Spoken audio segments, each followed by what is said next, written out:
मागील भागात आपण पाहिलं. डोळ्यात दिग्विजयच्या आठवणीनं पाणी आलं होतं. दिवी तुझ्यामुळं गेलाय मनस्वी, तुला तर मी सोडणार नाही. दीक्षा तिच्या अंगावर धावून गेली आणि तिचा गळा पकडला. दीक्षा सोड तिला. दक्ष ओरडला तशी ती रागानं त्याच्याकडे पाहायला लागली. आत्ता पुढे. हिला सोडू? कशी सोडू? दक्ष, हिच्या पायी मी दिवीला गमावलंय. तू तुझ्या भावाला गमावलंयस आणि तू मला हिला सोडायला सांगतोस? नाही दक्ष, आज तर मी हिचा जीव घेऊनच राहणार. दीक्षा तिच्याकडे वळली तसं दक्षने पुढं होऊन तिला हात पकडून जवळ ओढलं. सोड मला. दीक्षा दक्षवर खेकसली. मनस्वी आणि मयंक मात्र मस्त हसत होते या दोघांकडे पाहून. दीक्षा, काम डाऊन. रागाच्या भरात भलतंच पाऊल उचलू नकोस. जरा ऐक माझं. हे नक्की बोलणार. But how? असा काय चमत्कार होणार आहे की हे बोलणार आहेत हां? सांग ना. दीक्षा दक्षच्या डोळ्यात पाहत म्हणाली. Do you trust me? दक्षनं तिला विचारलं. अजिबात नाही, दीक्षा फनकारून म्हणाली. Okay good. आता जाऊन बस तिकडे. दक्ष शांतपणे म्हणाला तसं तिनं त्याच्यावर जळजळीत कटाक्ष टाकला आणि धुसफुसत खुर्चीवर बसली. तर तुम्ही दोघे सत्य काय ते सांगणार नाही हा? दक्ष हलकं हसत दोघांसमोर जाऊन बसला. काहीही कर. मयंक क्रूर हसला. ग्रेट. दीक्षा, कार्तिक आता हे तर काही सांगायला तयार नाहीत. मग जरा गप्पा मारूया यांच्याशी आपण. नाहीतरी इकडे नुसतं बसून काय करायचंय, हो की नाही? दक्ष मस्तपैकी चेअरवर रिलॅक्स होऊन बसला आणि कार्तिक आणि दीक्षा त्याच्याकडे पाहायला लागले. अरे असं पाहू नका दोघे, जरासा टाईमपास करूया ना. बरं मला सांगा, यांच्याबद्दल काय माहिती आहे तुम्हाला? दक्षने आळीपाळीनं दोघांकडे पाहिलं. बरं मीच सांगतो. हा मयंक प्रशांत देशपांडे, सॉफ्टवेअरवाला, लंडनला असतो, जॉब करतो तिकडे. एक ब्रिटिश गर्लफ्रेंड आहे त्याची, मेगन नावाची. लिव्ह इनमध्ये आहेत. काय बरोबर ना? वा भाई, तूने तो गोरी मेम पटाली. दक्ष हसत म्हणाला. मयंक फक्त त्याच्याकडे पाहत होता. दीक्षा आणि कार्तिकलाही कळत नव्हतं काही. ही मनस्वी प्रशांत देशपांडे. हिच्याबद्दल ॲक्च्युली दीक्षाच चांगलं सांगू शकेल, हो ना दिशू? तर मनस्वी खूप आधीपासून तिच्या बाबांसोबत बिझनेसमध्ये इन्व्हॉल्व आहे.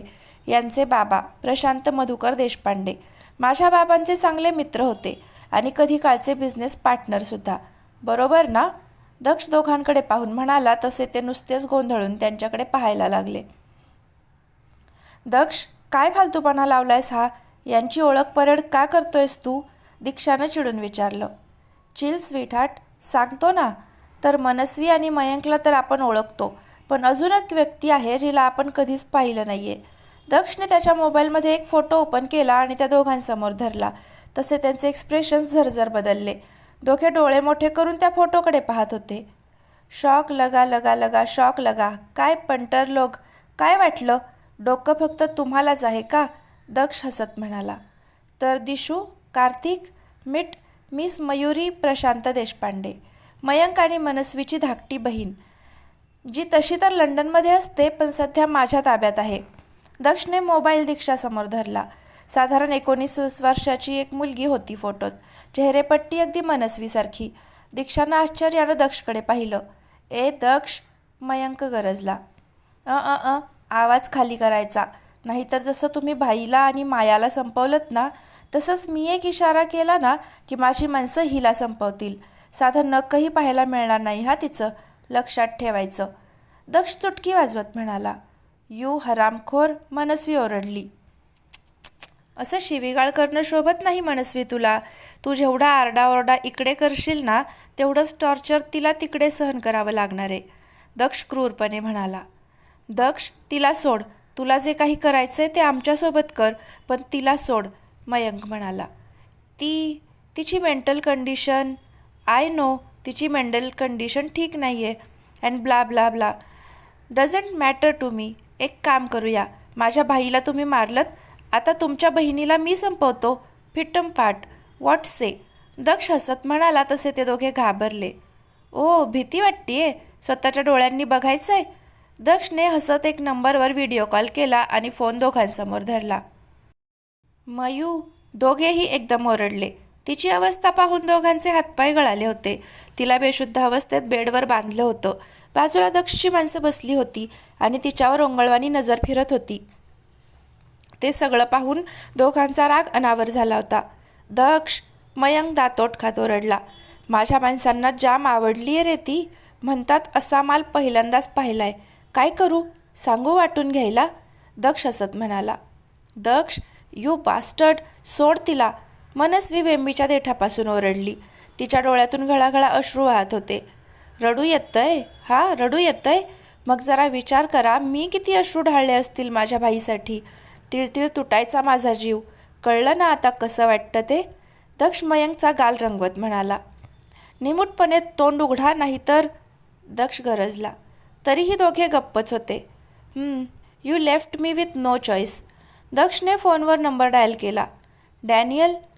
तो काही बोलणार तोच. सांगतो, मनस्वी ओरडली. प्लीज तिला सोड. दक्षच्या चेहऱ्यावर हलकी स्माईल आली. त्यानं फोनमध्ये काही इन्स्ट्रक्शन दिल्या आणि परत त्या दोघांसमोर बसला. बोला, दक्ष धारदार आवाजात म्हणाला.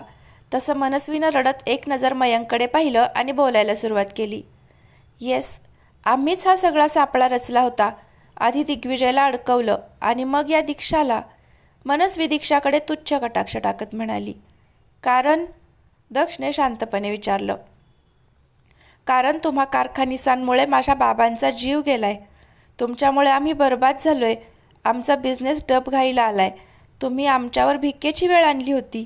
तुझ्या बाबांनी जर त्यावेळेस माझ्या बाबांना कॉपरेट केलं असतं तर आज ही वेळ आली नसती. मनस्वीच्या डोळ्यातून अश्रू ओघळले. सुरुवातीपासून सगळं सांगायचं, दक्ष म्हणाला. त्यानं रामला इशारा केला तसा त्यानं रेकॉर्डर ऑन केला. सांगते.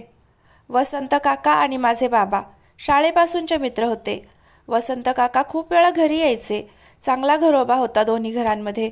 पुढे जाऊन दोघांनी एकत्र बिझनेस सुरू केला. पुढे फॅमिली वाढली आणि सोबत बिझनेसही चांगला चालायला लागला. दिग्विजय, तू आणि दिव्या खूप लहान होतात जेव्हा काका काकी तुम्हाला घरी घेऊन यायचे. हळूहळू काका आणि बाबांमध्ये बिझनेसवरून छोटे छोटे मतभेद व्हायला लागले. मयुरीचा जन्म झाला आणि 4 वर्षांनी आईला कॅन्सर डिटेक्ट झाला. खूप खर्च व्हायचा तिच्या ट्रीटमेंटसाठी. बिझनेस चांगला चालत होता म्हणून तेवढं काही वाटायचं नाही. बाबांनी त्यांच्या नावचे काही शेअर्स विकले होते, त्यामुळे भागत होतं. पण जेव्हा हळूहळू खर्च वाढायला लागले, आमच्या फीज, आईची ट्रीटमेंट, मयूचा खर्च, बाबांना एवढं एकदम सगळं झेपेनासं झालं. त्यात एका टेंडरवरून बाबा आणि काकांमध्ये जोरदार भांडण झालं आणि काकांनी त्यांना बिझनेसमधून बाहेर काढून अशी धमकी दिली. आईला हे सगळं सहन झालं नाही आणि तिनं ट्रीटमेंट घ्यायला नकार दिला. महिन्याभरातच ती गेली. बाबांनी बरंच लोन घेतलं होतं. ते फेडण्यासाठी म्हणून ते काकांकडे गेले होते मदत मागायला, पण काकांनी साफ नकार दिला त्यांना. त्यांच्यात बरेच वाद झाले. शिवाय त्यांनी बाबांना बिझनेसमधूनही बेदखल केलं. तरीही बाबा नेटानं उभे राहिले. इथला बंगला विकून बाबांनी कर्ज फेडलं आणि आम्हा तिघांना घेऊन पुण्यात बस्तान हलवलं. तिकडे बाबा जॉब करायचे. आमचं ग्रॅज्युएशन झालं. मयू शाळेत होती. एक दिवस तिच्या शाळेतून फोन आला, ती चक्कर येऊन पडली म्हणून. आम्ही घाबरलो होतो. टेस्ट केल्या तेव्हा कळलं की तिला एपिलेप्सी आहे. तेव्हापासून तिला खूप जपायचो आम्ही. बाबांनी पुण्यातच परत बिझनेस सुरू केला होता. हळूहळू मी आणि भाईही त्यांना मदत करायला लागलो.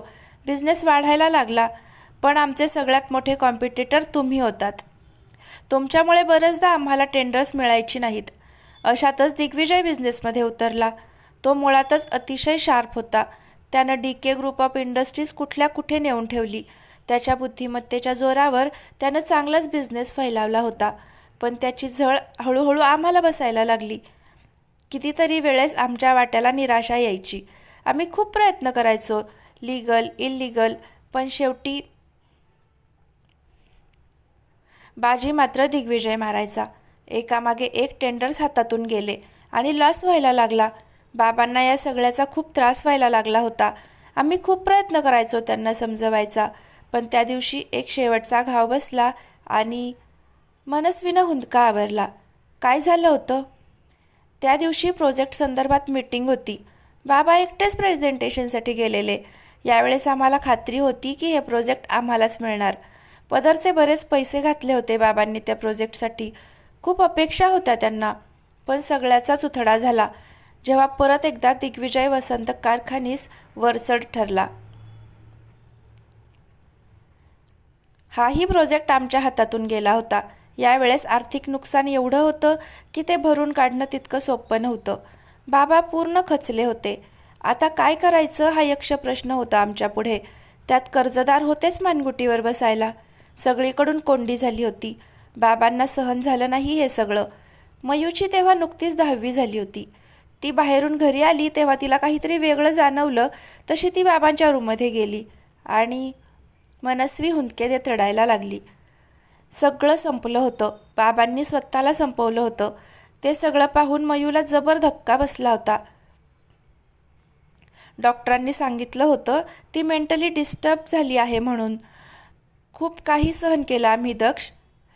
एक दिवस बाबांचे एक असोसिएट घरी आले आणि बोलता बोलता त्यांना सांगितलं की सुसाईड करायच्या आदल्या दिवशी बाबा DK ग्रुप ऑफ इंडस्ट्रीजमध्ये गेले होते दिग्विजय आणि काकांना भेटायला आणि तिकडून आल्यावर खूपच डिस्टर्ब होते ते. बास तेव्हाच ठरवलं तुम्हा कारखानिसांना एवढं सहजाच सोडायचं नाही आणि त्या दिग्विजयला तर डायरेक्ट संपवायचंच. आणि झालंही तसंच. मूर्ख होता तो. पाठवला ढगात. मनस्वीच्या डोळ्यात राग उतरला आणि ती क्रूर हसायला लागली. दीक्षानं रागानं मुठी आवळल्या होत्या तर दक्ष आणि कार्तिकही आदरले होते. दक्ष कसाबसा राग कंट्रोल करत होता कारण अजून पूर्ण सत्य त्याच्यासमोर उघड झालं नव्हतं. पुढे बोल. दक्षचा रागीट आवाज आला आणि मनस्वी तिरकस हसली. दक्ष, दीक्षा आणि कार्तिक रागानं समोर बसलेल्या मनस्वीकडे पाहत होते. तिच्या चेहऱ्यावर छद्मी हसू होतं. पुढे बोल. दक्ष रागीट आवाजात म्हणाला. बाबा गेल्यावर आमची खरी परीक्षा सुरू झाली. बिझनेस तर ऑलरेडी बुडालाच होता. वर फायनान्शियलीही आम्ही प्रॉब्लेममध्येच होतो. त्यात मयूला सांभाळणं अवघड व्हायला लागलं. तिला पॅनिक अटॅक्स यायचे. गुजारा करायचा तर काहीतरी करायला लागणारच होतं. त्यात तुमच्याबद्दलचा राग एवढा होता की तुम्हाला सहजात सोडणं शक्य नव्हतं. मग काय, लागलो भाई आणि मी कामाला. भाईला त्याच्या क्वालिफिकेशन्स आणि एक्सपिरियन्सच्या जोरावर लंडनमध्ये जॉब मिळाला आणि तो मयूला घेऊन तिकडे निघून गेला. मी इकडेच थांबले होते. होतं नव्हतं तेवढं सगळं विकून मी कर्ज तर फेडलं लोकांचं, पण सोबत तुम्हा कारखानिसांची विल्हेवाट कशी लावता येईल याचाही प्लॅन आखायला सुरुवात केली. दिग्विजयनं मला लहानपणीच काय ते पाहिलं होतं. नंतर तसा आमचा काहीच संबंध आला नव्हता. त्यामुळं मीही बिझनेस मीट्समध्ये जातीनं हजर राहायला लागले. दिग्विजयची काम करण्याची पद्धत, त्याचा स्वभाव, त्याची स्ट्रेंथ, विकनेसेस या सगळ्याचा मी अभ्यास सुरू केला होता. त्याच्या 1-2 कॉन्टॅक्ट्सना मी गोड बोलून माझ्या बोलण्यात ओढलं होतं. तेच माझ्यापर्यंत बातम्या पोहोचवायचे. जवळजवळ 1-1.5 वर्ष पुण्यात राहून पुढचं सगळं ठरवून मी मुंबईत परत जायचा डिसिजन घेतला. भाई लंडनमध्ये चांगला सेटल झाला होता. तिकडून तो पैसे पाठवायचा. माया ऐरावत माझी चांगली मैत्रीण होती. तिच्याच एका बंगल्यात मी रेंटवर राहायला सुरुवात केली. पॉलिटिकल बॅकग्राऊंड असल्यामुळं तिच्या माणसांकरवी माहिती काढणं माझ्यासाठी सोपं झालं होतं. मायाला खरं काय ते माहीत नव्हतं. त्यामुळे तिच्यासमोर एक नवीन स्टोरी बनवावी लागली मला. तीही वेडी लगेच भुलली माझ्या बोलण्याला आणि मला मदत करायला तयार झाली. मनस्वी हसली. ओ, म्हणजे तू खूप आधीपासूनच सगळं ठरवून आली होतीस तर? कार्तिक दातोट खात म्हणाला. ऑफकोर्स, मी काय तुमच्यासारखी अर्धवट वाटले तुम्हाला? मनस्वी तिरकसपणे म्हणाली. पुढे काय झालं? दक्षने विचारलं. पुढे काय? मुंबईत तर मी आले होते. तुमची कुंडलीही होती माझ्याकडे.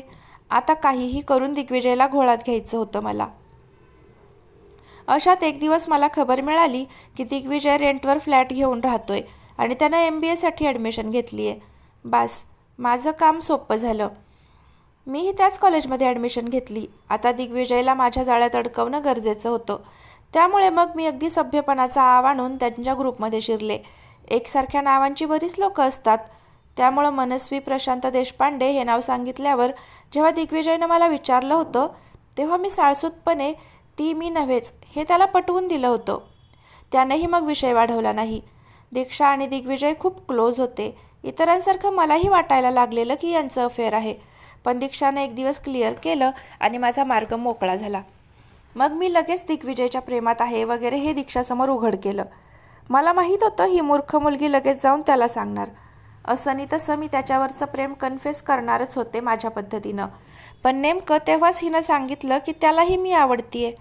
वाव, नशीब फारच जोरावर होतं माझं. सावस स्वतःच माझ्या जाळ्यात अडकायला लागलं होतं. मनस्वीनं दीक्षावर नजर टाकली. तिनं हतबलतेनं डोळे मिटून घेतले.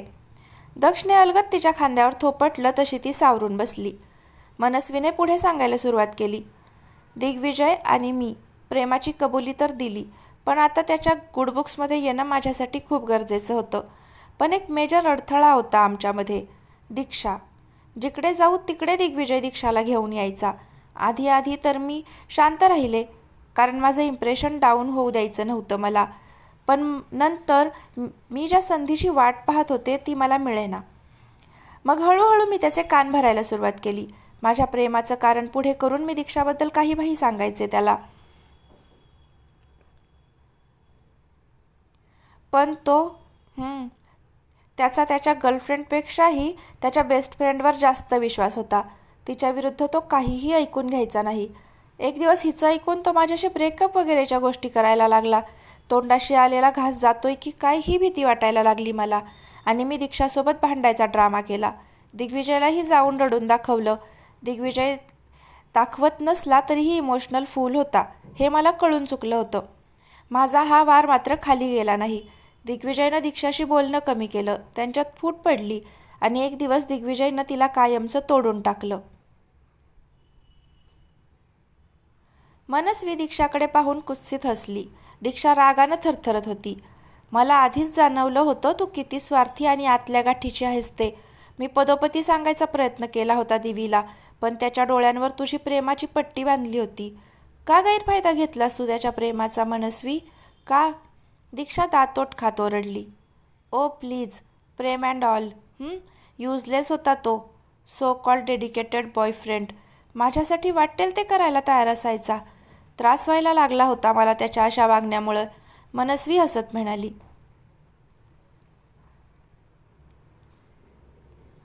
तुमच्यासारख्या मुलींकडून अजून काय अपेक्षा असणार म्हणा. पुढे काय झालं? दक्षने विचारलं.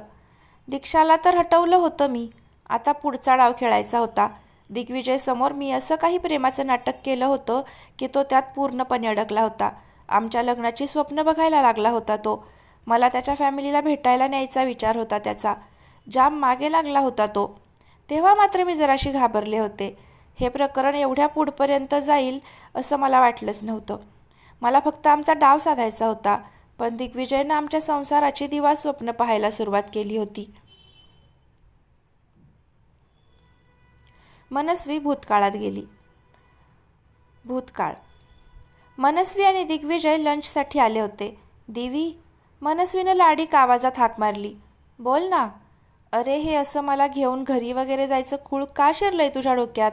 आत्ताशी कुठे आपण एकमेकांना ओळखायला लागलोय आणि लगेच एंगेजमेंट, लग्न वगैरे. You know I mean. मनस्वीनं त्याच्या हातावर हात ठेवला. आय अंडरस्टँड मनू, पण आपलं एकमेकांवर प्रेम आहे तर काय हरकत आहे पुढे जायला? आय मीन आपण लग्नानंतरही तर एकमेकांना समजून घेऊ शकतो ना. दिग्विजय त्याचा मुद्दा सोडायला तयार नव्हता. दिवी, अरे पण तुला तर माहीतच आहे ना माझं बॅकग्राऊंड. मला आईवडील नाही आहेत. माझा भाऊ तिकडे लंडनमध्ये असतो आणि मी अजून त्याला सांगितलं नाही आहे आपल्याबद्दल. तोच तर आहे आता माझी फॅमिली. त्याला आयडिया न देता असं तुझ्या घरच्यांना जाऊन भेटणं मला नाही बरोबर वाटत. आणि तो स्ट्रिक्ट आहे रे खूप. आधी त्याच्याशी बोलायला हवंय, मगच या सगळ्या गोष्टींचा विचार करूया आपण, मनस्वी गोड आवाजात म्हणाली. बरं ठीक आहे, पण मला वाटतंय तू लवकरात लवकर तुझ्या भाईला आपल्याबद्दल सांगावंस. मी बोलू का त्याच्याशी? आय एम शुअर माझं बॅकग्राऊंड वगैरे कळल्यावर तो नाही म्हणणार नाही.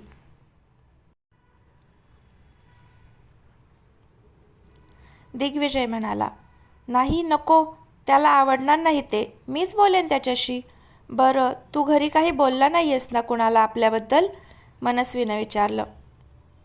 तसं तर आपलं ठरल्याप्रमाणे मी आई, बाबा आणि दिव्याला सरप्राईजच देणार आहे. पण हा, माझ्या धाकट्या भावाशी मात्र मी सगळं काही शेअर करतो, त्यामुळं त्याला माहिती आहे. दिग्विजय बोलून गेला, पण मनस्वी मात्र चिडली होती. काय गरज होती तुला त्याला सांगायची दिवी? आय मीन आपलं ठरलं होतं ना आता कुणालाच काही सांगायचं नाही. एकदा का भाईनं ॲप्रुव्हल दिलं की मगच पुढे जायचं. मग तरीही. मनू, एवढं चिडायला काय झालंय? अगं दक्ष आणि मी खूप क्लोज आहोत. सगळं शेअर करतो एकमेकांसोबत, अगदी छोट्यात छोटी गोष्टही. मग माझ्या आयुष्यातली एवढी मोठी गोष्ट मी कशी लपवणार होतो त्याच्यापासून? आणि तसंही तू का काळजी करतेस? तो कुणाला सांगणार नाही. साहेब US ला आहेत, त्याच्याच विश्वात. दिग्विजय हलकं हसला, पण मनस्वीला मात्र टेन्शन यायला लागलं होतं. दिग्विजयनं जर तिचं नाव सांगितलं असेल तर यापुढे ते जो डाव खेळणार होते त्यात सगळ्यात पहिला संशय तिच्यावर येणार होता. आता तिला लवकरात लवकर तिच्या भाईशी बोलायला लागणार होतं. मनू, कुठं हरवलीस? तिला विचारात घडलेलं पाहून दिग्विजयनं तिचा हात पकडला. डोंट वरी, तुझा भाई नकार देणार नाही, तो हसला. दिवी, अरे एक प्रॉब्लेम झाला आहे. म्हणजे तुला तर माहिती आहे की मी आत्ता माझ्या एका फ्रेंडकडे राहते. त्यांच्या घरात फंक्शन्स आहेत. सतत काही ना काही सुरू असतं रे. मला ना काम करायलाही सुचत नाही बघ. दिवसभरासाठी एखादी शांत जागा शोधावी असं म्हणतीये. तुला माहिती आहे का काही ऑप्शन्स? मनस्वीनं साळसूतपणे विचारलं. मनू, असं का परक्यासारखी बोलतीयस? माझं घर नाही का? तुला काय आता परमिशन घ्यायला हवी का माझी तिकडे येण्यासाठी? तू तिकडे बसू शकतेस हवं तेव्हा. मी तुला स्पेअर की देऊन ठेवतो, दिग्विजय म्हणाला. खरंच? हे बेस्ट, मनस्वी आनंदात म्हणाली. दोघे लंच संपून बाहेर पडले. मनू, मला जरा ऑफिसला जावं लागणार आहे. एक नवीन प्रोजेक्ट आहे. ते जर आपल्याला मिळालं ना तर नथिंग लाईक इट, दिग्विजय बोलून गेला. ओ, आय एम शुअर तू ते मिळवशीलच, मनस्वी प्रेमानं त्याच्याकडे पाहत म्हणाली. पण तिच्या मनात काय सुरू होतं त्यापासून मात्र दिग्विजय अनभिज्ञ होता. तिला बाय करून तो निघून गेला आणि तिनं तिच्या भाईचा नंबर डायल केला. बोल भाई, अर्धं काम झालंच म्हणून समज. त्याच्या घरात घुसायची परमिशन मिळाली आहे मला. ग्रेट. आता पुढे काय करायचं आहे तुला माहिती आहे? येस, पण भाई एक प्रॉब्लेम झाला आहे. त्या मूर्खानं त्याच्या लहान भावाला आमच्याविषयी सांगितले. व्हॉट? तिचा भाई ओरडला. हो ना, त्याचा भाऊ सध्या तरी US ला आहे. पण भाई, ओके डोंट वरी. तू सगळ्यात आधी तर आपलं काम फत्ते करून तिकडून निघायचं बघ. मी नेक्स्ट मंथमध्ये येतोय इंडियात. तेव्हा काय ते फुल अँड फायनल करूनच टाकूया या दिग्विजयचं.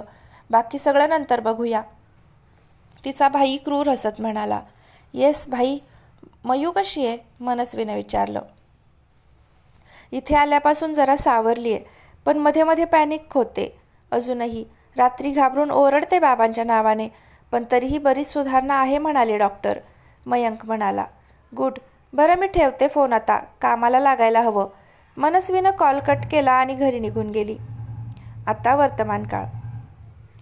त्या दिवसापासून मी आमचा खरा प्लॅन एक्झिक्यूट करायला सुरुवात केली. दिग्विजयकडून घराची किल्ली मिळवून घरात घुसले. ज्वेलरी ठेवायच्या निमित्तानं त्याच्या सेफचा ॲक्सेस मिळवला. एक्झाम देण्याच्या निमित्तानं त्याच्या लॅपटॉपचा ॲक्सेस मिळवला. दिग्विजयच्या कामाचा डेटा तो पासवर्ड प्रोटेक्टेड ठेवायचा. आता कसंही करून मला त्या फोल्डरचा ॲक्सेस मिळवायचा होता. दिग्विजय ड्रिंक करायचा नाही, पण हळूहळू मीच पार्टीच्या निमित्तानं त्याला बाहेर नेऊन पाजायला सुरुवात केली. आधी तर तो फारच सोज्वळ वागायचा, पण शेवटी शराब और शबाब का जादू चलना ही था. मी हळूहळू त्याच्या जवळ जायला सुरुवात केली. तो आमच्या लग्नापासून पार मुलांपर्यंत पोचला होता. त्यामुळं या रिलेशनमध्ये पुढे जायला त्यानं कधी ऑब्जेक्शन घेतलं नाही. आम्ही 3-4 वेळा इंटिमेट झालो होतो. दिग्विजय तर तेव्हा नशेत असायचा, पण मी मात्र पूर्ण शुद्धीत असायचे. त्यातच मला हवी ती माहिती मी त्याच्याकडून काढून घ्यायचे. मनस्वी म्हणाली तसे दक्ष आणि दीक्षा अविश्वासानं तिच्याकडे पाहायला लागले. काही गोष्टी कराव्याच लागतात ना दक्ष, जसं तू जबरदस्ती हिच्याशी लग्न केलंस. मनस्वी तिरकस हसली आणि दक्षचा राग उफाळून आला. मनस्वी, मी काय केलं आणि काय करायला हवं याचे पाढे वाचण्यापेक्षा पुढे काय झालं ते सांग.